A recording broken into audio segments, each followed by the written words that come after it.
Peace be upon you. So I'm going to start with a joke. It's about two economists, so you know it's going to be good. So two economists are walking past a car dealership, and they see a fully restored 1967 Chevy Camaro for sale. And one of the economists says, "Wow, that is an amazing car. It's so nice. I really want that car." And the other economist looks at him and laughs and says, "No, you don't." So now that you're done regaining your composure from all that laughing, I'm going to break down the joke. So what's going on here is the economist who says, "I want that car," he doesn't really want the car because if he really wanted the car, he would be willing to do the work, have the money, pay for it in order to obtain that car. Because he wasn't willing to part ways with his money, or if he didn't have the money to work to earn the money to buy that car, means he didn't really want it. He just said it by lip service, saying he wants that car, but he doesn't want to do the work necessary to obtain that car. And this points to a shortcoming that we all have. We want things that we don't want to work for. We want it to just be handed to us simple, easy, quick. And a perfect example of this is in Adam and Eve. So when Adam and Eve were in paradise, they had everything. And the only requirement they had was not to approach this one tree. And that's it. But the devil duped them. In chapter 7, verse 20, we read, "The devil whispered to them in order to reveal their bodies which were invisible to them. He said, 'Your Lord did not forbid you from this tree except to prevent you from becoming angels and from attaining eternal existence.'" And you see that the devil's tricking them in the sense of saying, look, I'm going to give you a shortcut, a way to get something without having to work for it. In this case, you're going to become angels, so you're going to get a promotion, and you're going to attain eternal existence. In 21:20, the devil says, an unending kingship, meaning that, look, you want these things, but you don't want to earn them, you don't want to work for them. I have this result. All you got to do is go against what God says, and here's your answer. And you see this time and time again, is that people, they want the immediate results without the work. And a lot of religions, you can tell that they're a fabrication when they say, they offer you this. They say, look, you don't have to do anything. You don't have to believe in anything. The only thing you have to believe is that Jesus died for your sins and all your sins are forgiven. So it doesn't matter if you're righteous, if you believe in God or anything. If you believe that one thing, you're set. And again, these are all shortcuts. Or someone says, look, don't go and pray to God, pray to me. And I will give you the answers. I will make it easy. I will atone for your sins. All these shows that human tendency of wanting to have what we don't want to work for. We don't want to earn. We want shortcuts. And, marketers, advertisers, they all know this. You see this in this clickbait. It's constantly these expressions like, how to get rich quick, how to lose weight 20 pounds without any work, how to eat anything you want and, lose weight or get smarter, blah, blah, blah. And all this, it's playing on this human tendency, again, of wanting what we don't want to work for. We want the quick solution. We want the easy way out. And there's a quote from Penn Jillette. So Penn Jillette's a magician. He says, all magicians, they do one trick. And the quote is, there's only one trick in magic, and that is that we are willing to work harder than you think we will. And the reality is when you look at any trick, we always underestimate the amount of time, effort, work that most magicians put into pulling off that trick. And for those who might be familiar, there's a mentalist. His name is Darren Brown. And he's got videos on YouTube where he shows his tricks, but then he also explains how he does them. So he has this mind reading one where he goes to a pub, he pulls an individual, and he says, okay, I want you to think of a song. Hear it in your head. And, he's trying to discover what this song is in this person's head. And as he's doing that, a band shows up behind the guy secretly and starts playing the song, and it ends up being the song the guy was thinking in his head. And you think like, wow, this is amazing. He must be communicating with jinns. But the reality is Darren Brown, he breaks down how he presented this trick, how he was able to pull it off. And what he did was for the last 24 hours, he was having people, including himself, follow the guy around playing the song. So as he's walking down the street, he had a street performer on a flute playing the tune. When he goes into a convenience store, he had the person in the store whistling the song.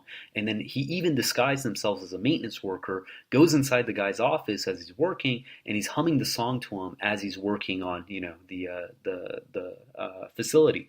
And all this in order to implant this song in the guy's head. So when he goes and pulls him from the pub, it looks like a random individual, and he already planted that song in his head. And no one would suspect the level of time, effort, work he did into pulling off that trick. There's another guy, he's wrote a blog post a little while ago on a Medium. His name is Aaron Blayard, and I believe he's a writer for Conan. I'm not 100% sure, but he wrote this blog. It was called How to Lose Weight in 4 Easy Steps. So this guy was a little overweight, and he lost a bunch of weight, and people were asking about it, so he wrote a blog about it. And he says, number one, no beer. Beer has a lot of calories. Don't drink beer. So that's his first recommendation. The second one is portion control. So, monitor how much you eat. When you go to a restaurant, they give you a big meal, immediately take half, put it into a to-go box, and don't eat it. And then he says, step three is have your heart broken. So he goes into this rant about, how he had his heart broken and he spent endless days at the gym, always being the last one, just creating puddles of sweat and, crying himself to sleep. And this is what it took for him to get into shape, build confidence, and, get the physique he wants. And then step four is no fruit juice, just too much sugar in there. So what's funny is people want these quick, easy steps. They don't want to do the work. They don't want to spend all those hours, days at the gym, creating puddles of sweat when their friends are out having fun or relaxing or, watching Netflix. They want that easy way. The other week, there was a guy who was on YouTube and he was showing how he got into the Floyd Mayweather and Conor McGregor fight for free. And it sounds like, wow, that sounds great. I want to go to this fight and watch it for free. And he showed what he had to do in order to achieve this. So, days and days in advance, he went in and he got a alias name of someone who's part of Fox, and that got him into the building. And once he got into the building, he hid in the bathroom for like 8 hours, and he made a connection inside the building with some of the security and such and such and such. And eventually he's working his way in deeper and deeper into the organization. So on the day of the fight, again, he's able to kind of get in, and he keeps working his way up towards the front of the fight. And it's just hilarious to see, like, wow, that's the level of work he had to do to achieve this. When you hear the headline, you're like, oh, the guy gets into the Mayweather or McGregor fight for free. You're thinking, like, that's great. I want to do that. Obviously, as submitters, we wouldn't, because that's a form of theft. But in theory, it's like, it seems like, very plausible. Then you see the level of work and, frustration the guy had to go through in uncomfortable situations. You realize, like, most people just aren't willing to do the work. And in 942, it says the sedentary, that's the subtitle, and the verse reads, if there were a quick material gain and a short journey, they would have followed you. But the striving is just too much for them. They will swear by God, if we could, we would have mobilized with you. They thus hurt themselves, and God knows that they are liars. So again, most people, they want to be sedentary. In this example, the messenger, he has to go to battle. He has to fight. He has to pick up, swords and spears and go and fight people who want to kill them.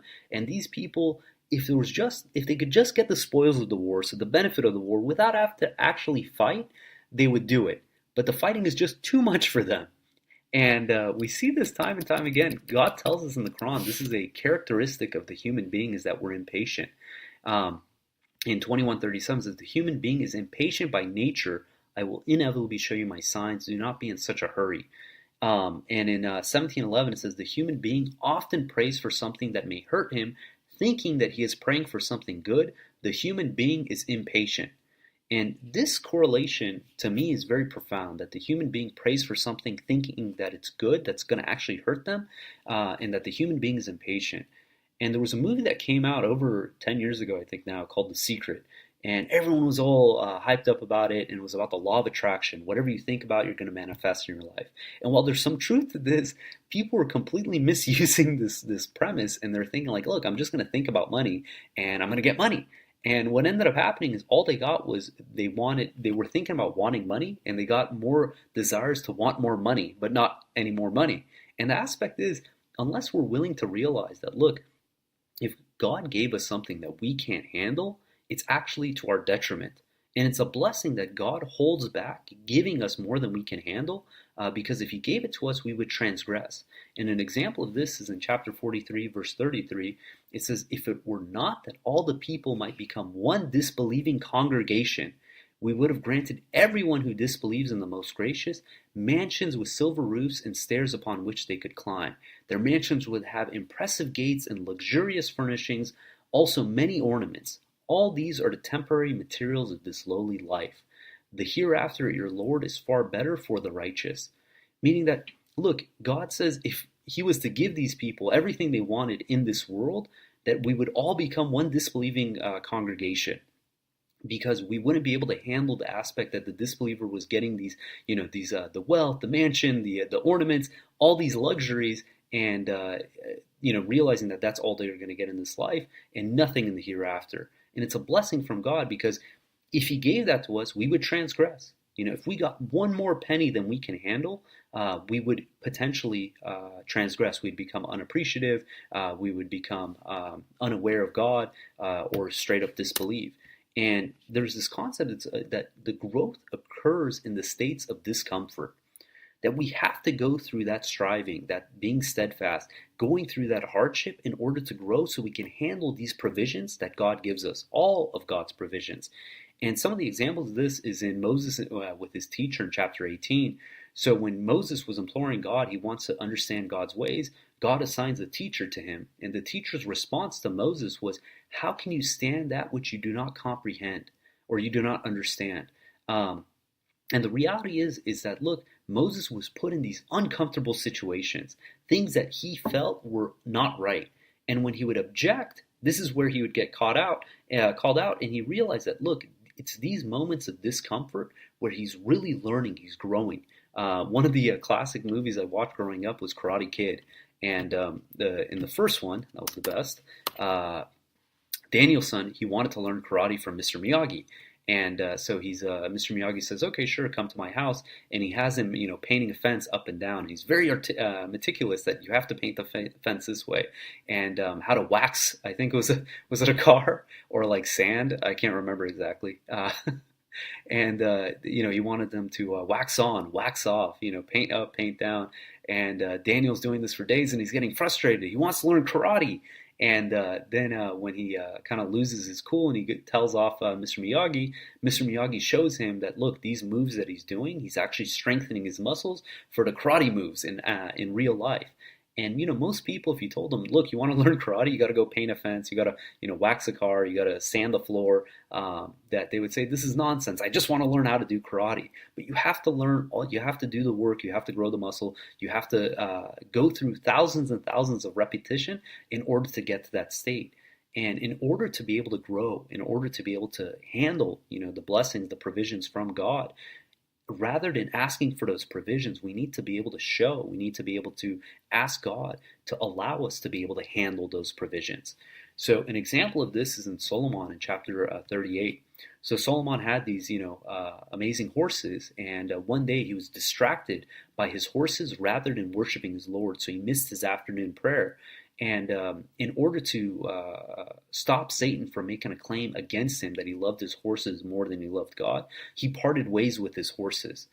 And this just proved the fact that, look, in Solomon's heart, he cared more about God than he did about his material possessions. And because of this, when he asked God for a kingship never attained by anyone else, and God assigned jinns to work for Solomon, that he knew that this is something that Solomon could handle. God would not give him this wealth, these resources, this power, unless he believed that Solomon could handle these kind of resources. And most of the time, we just want the resources, we want the provisions, and again, we don't want to do what's necessary in order to show that we can earn them, that we can handle them, or to set ourselves up in a position where we can handle them. There's a quote from Voltaire. It says, history is filled with the sound of silken slippers going downstairs and wooden shoes coming up.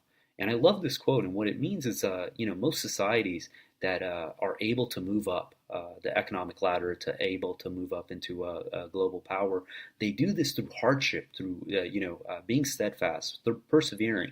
And most societies that crumble, it's when they have everything handed to them. Everything is easy.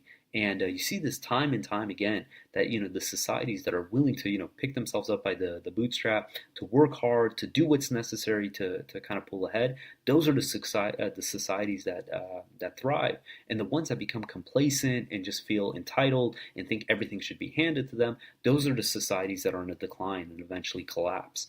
And there's plenty of historical examples. One of the ones we talked about the past was Cyrus the Great. So Cyrus the Great, he came from Persia, in a part that was totally desolate. It was desert. It was very tough living, and they wanted to move the empire to a place that was more habitable, had rivers, had easier life. And Cyrus was against it because he said, look, if we go into these kind of areas, we're going to become soft. And it's something that takes real discipline to realize that, look, if we have it too easy, it's actually going to become a backlash for us. There's a quote I really like. It's easy choice, hard life, hard choice, easy life. And the takeaway I have from this is the fact that a lot of times the decisions that are the right ones to make are the hard decisions. But down the road, if you make those hard decisions up front, you're going to have a much easier life. Corollary to that is if you make the easy choice up front, you're going to pay the price down the road. You think about people who drop out of school, who don't educate themselves, who don't work hard, who cut corners at work. Yeah, they might have it easy at that moment, but down the road, they're only setting themselves up for disaster. In chapter 90, verse 10, it says, "Did we not show him the two paths? He should choose the difficult path. Which one is the difficult path? The freeing of slaves, feeding during the time of hardship, orphans who are related, or the poor who is in need, and being one of those who believe and exhorting one another to be steadfast and exhorting one another to be kind. These have deserved happiness." So God is telling us, pick the difficult path. It appears difficult. In chapter 60, it says, anyone who picks the difficult path, God will make it easy for them. It's an illusion because realistically, yeah, it's hard at the moment, but God is going to make it easy. God is going to make it up to us. And the fact is, when we build we become steadfast, we persevere. This allows us to maintain what it is that God has given us. This allows us to grow from that as having a strong foundation. And there's a story. There was a contractor who was running low on funds, and he was short on work, and he needed money. And a wealthy investor came and said, "Look, I want you to build me the most beautiful house you can, and this is the budget I'm willing to put for that house." And the contractor goes and he starts sourcing materials and getting excited about building this house. And he thinks to himself, he says, "You know what? If I cut some corners, maybe I get the not the nicest wood, but the wood with knots in it, and maybe I skip a couple steps on the foundation of the house.